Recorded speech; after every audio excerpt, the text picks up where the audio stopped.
इसको उदाहरण के तौर पे आपके सामने बताऊं कि जब विपदा आती है तो सब लोग एकत्र हो जाते हैं, जब संकट आता है तो सब एकजुट हो जाते हैं, उनमें टकराव नहीं होता, वो बिखरते नहीं। तो अपने आप हर चीज नेचर हमें सिखाता है कि जब भी संकट आए हमें एकजुट होना है, अलग अलग नहीं होना है। अब मुझसे पूर्व एक वक्ता ने अबू सुफियान के बारे में बताया।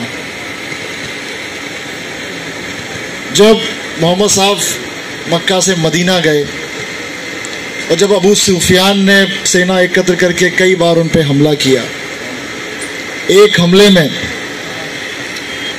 मोहम्मद साहब के चाचा जान अबू हमजा साहब, उनको अबू सुफियान की पत्नी हिंद ने बुरी तरह मरवाया।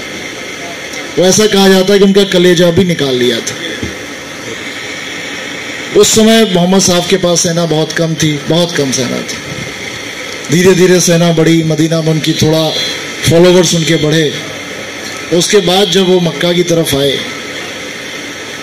मजबूत थे वो चाहते तो अबू सुफियान को ख़त्म कर सकते थे, वो चाहते थे उनकी पत्नी को दंड दे सकते थे, और अबू सुफियान के साथ जितने लोग भी थे उन सबको दंडित कर सकते थे, लेकिन नहीं किया, नहीं किया और उनको माफ कर दिया।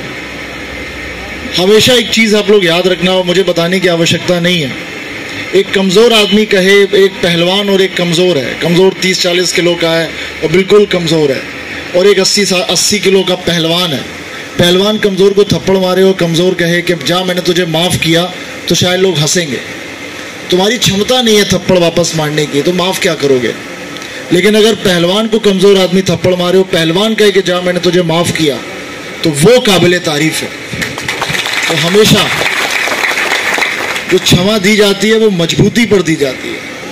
तो इतना उदाहरण अनुकरणीय है। और उसके बाद मैं एक कदम और आपको बताता हूँ कि जो उमायद खलीफत थी वो अबू सुफियान के बच्चों ने शुरू की थी।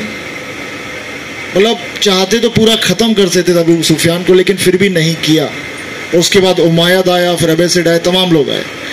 कहने का मेरा केवल मतलब यह है कि forgiveness is the virtue of a strong.